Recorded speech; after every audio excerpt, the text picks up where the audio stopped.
ஐயா நான் என் தங்கை துணையா இருக்கேன். அது போல என் தங்கைக்கு நீங்க 2 பேரும் துணையா இருக்கணும்.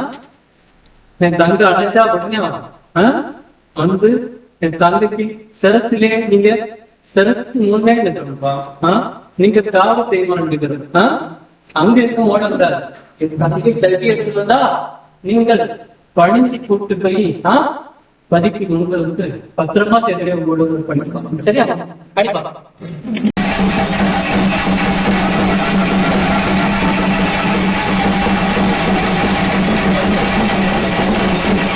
என் அன்புக்குரிய நண்பர்கள் அனைவருக்கும் வணக்கம்.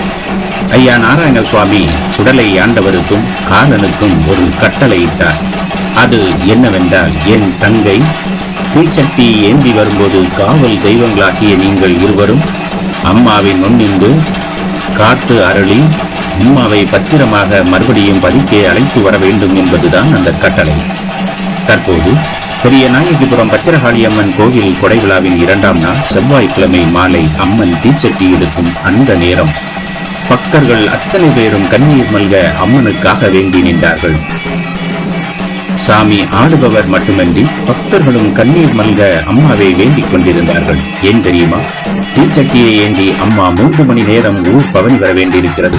அம்மா பத்திரமாக தீச்சட்டியை ஏந்தி திருப்பி இந்தே கோயிலுக்கு கொண்டு வரவும் வேண்டும்.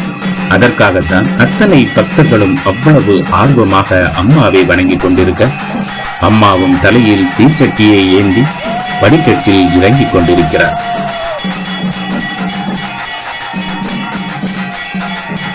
இரண்டாயிரத்தி 24ஆம் ஆண்டு நடந்த கொடை விழாவில் நடந்த இந்த சம்பவம் தான் தற்போது நீங்கள் பார்த்துக் கொண்டிருப்பது. உண்மையில் தலையில் தீச்சட்டியுடன் 3 மணி நேரம் உலா வருவது என்பது சாதாரண விஷயம் அல்ல. சாதாரணமாக நம்மால் 5 நிமிடங்களுக்கு மேல் தலையில் ஒரு பொருளை வைத்து பாதுகாக்க முடியாது. இதற்கும் ஒரு சக்தி வேண்டும்.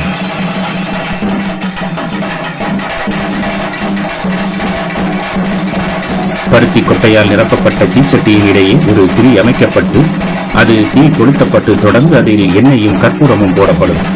தீ போக போக கொழுந்து விட்டு எரிய ஆரம்பிக்கும். தீ சட்டியின் அனல் பறக்கும். அம்மா தீச்சட்டியை ஏந்தி கீழே வந்தவுடனேயே நேரடியாக பெருமாள் சுவாமி பீடத்திற்கு சென்று பெருமாளையின் துணைக்கு அழைத்தார். ஏற்கனவே அம்மாவுக்கு காவலாக சுடலையும் காலனும் கண்டிப்பாக கூடவே சென்று வர வேண்டும் என்று ஐயா நாராயண சுவாமி ஏற்கனவே கட்டளையிட்டிருந்தார். அதுபோலவே அம்மன் தீச்சட்டியை ஏந்தியது முதல் சுடலையும் காலனும் அம்மாவை விட்டு விலகி செல்லவே இல்லை. அம்மாவின் கண்முன்னே இருந்து கொண்டே இருந்தார்கள். அம்மாவிற்கு முன்பும் பின்புமாக தொடர்ந்து சுடலையும் காலனும் காத்து கொண்டு நின்றனர்.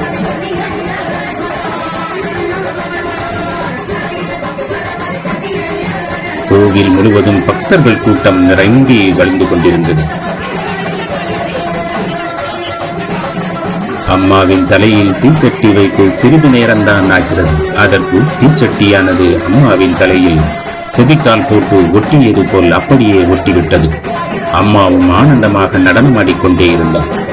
துள்ளி குதிக்க ஆரம்பித்தார் அம்மா. சுடலையும் அதற்கு ஈடாக ஆடிக்கொண்டிருந்தார்.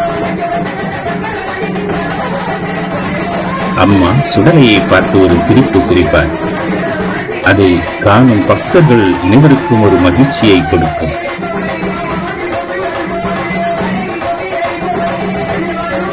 அம்மா பெருமாள் சுவாமியிடம் கேட்டார், கிளம்பலாமா ஊர் பவனிக்கு என்று. இன்னும் சிறிது நேரம் ஆகட்டும் என்று பெருமாள் சாமி சொல்லிவிட்டு ஊர் பவனி செல்ல தேவையான அனைத்து பொருட்களையும் எடுக்க கட்டளையிட்டார் பெருமாள் சுவாமி.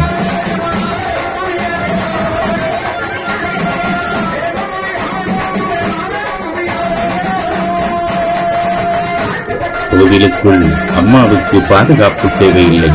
ஆனால் கோவிலை விட்டு இறங்கியவுடன், இது இரவு நேரம் என்பதால் நாம் நடந்து செல்லக்கூட சில இடங்களில் தடைகள் நிறைய இருக்கும். அதனை அனைத்தையும் உடைத்தெறிந்து அம்மாவை பத்திரமாக கூட்டி வர வேண்டியது சுடலை மற்றும் காலனின் பணியாகும்.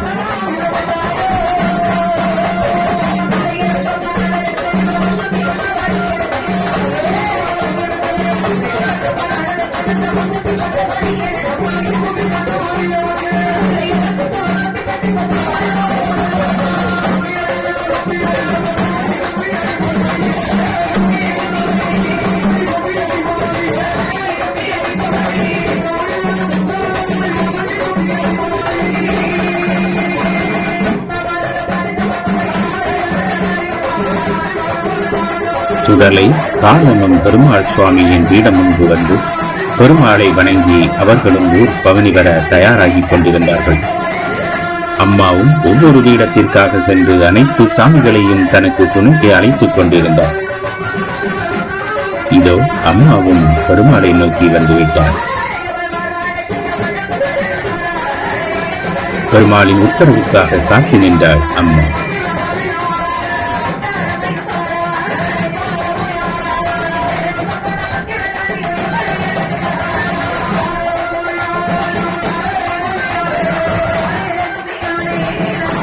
பெருமாள் ஊர் பகல் வர உத்தரவு கொடுத்து விட்டார்.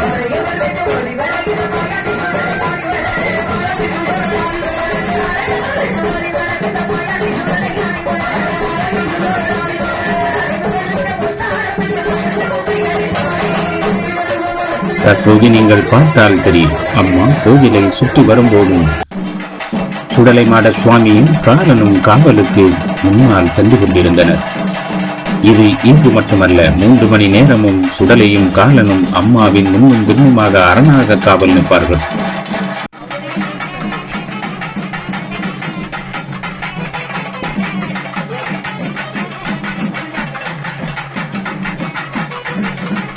தற்போது ஊர் பவனி தொடர்ந்து நடைபெற்றுக் கொண்டிருக்கிறது. ஒவ்வொரு வீட்டின் வாசலுக்குமே அம்மா நேரடியாக சென்று அங்கிருந்த பக்தர்களுக்கு ஆசி வழங்கி திருநீறு பூசி செல்வதுதான் வழக்கம். அதுதான் தற்போது நடைபெற்றுக் கொண்டிருக்கிறது. நேரமாக ஆக தலையில் இருக்கும் தீச்சட்டியில் தீயும் குளிர்ந்துவிட்டு எரிய ஆரம்பித்தது. ஐயா நாராயண சுவாமியின் உத்தரவின் பேரில் சுடலை மாடனும் காலனும் அவ்வாயின் முன்னும் பின்னுமாக சென்று கொண்டே இருந்தனர். தற்போது தெற்கு தெருவில் அமைந்திருக்கும் உச்சினி மகாளி அம்மன் பீடத்திற்கு முன்பாக அம்மா ஆனந்தமாக ஆடிக்கொண்டிருந்தாலும் முன்னாலும் பின்னாலும் சுடலையும் காலனும் காவலுக்கு நின்று கொண்டுதான் இருந்தார்கள். எங்கேயும் எப்போதும் அம்மாவை தனியாக விடாமல் காவல் காத்துக் கொண்டே இருந்தார் சுடலையும் காலனும். தற்போது ஐயா நாராயண சுவாமி கோவில் முன்பு வந்தவுடன் பெருமாள் சுவாமி ஆவேசமாக ஆட ஆரம்பித்தார். அதன் பிறகு ஐயா நாராயண சுவாமி கோவிலில் சாமியாடும் நபரும் சாமியாடும் அம்மாவுடன் சேர்ந்து ஆடிக்கொண்டிருந்தார். சுடலை, காலன், ஐயா நாராயண சுவாமி, பெருமாள் சுவாமி என்ற ஒரு பெரும் கூட்டமே அம்மனுக்கு காவல் நின்றார்கள். இத்தனை பேரும் காவலுக்கு இருந்தும் அம்மாவின் தலையில் இருக்கும் தீச்சட்டிக்கு ஏன் இந்த சம்பவம் நடந்தது என்பது மட்டும் யாருக்குமே புரியவில்லை. ஐயா நாராயண சுவாமி, என் தங்கையுடன் நான் இருப்பேன். சுடலையும் காலனுமாகிய நீங்கள் அம்மாவுக்கு என் தங்கைக்கு நீங்கள் காவல் இருக்க வேண்டும் என்று கூறியிருந்தார். அதனைத் தொடர்ந்து சுடலை, காலன், நாராயண சுவாமி, பெருமாள் சுவாமி என அத்தனை பேரும் காத்திருந்தும் ஏன் இது நடந்தது? தொடர்ந்து வீடியோவை பாருங்கள். அது ஏன் என்பதை அடுத்த பாகத்தில் நாம் பார்க்கலாம்.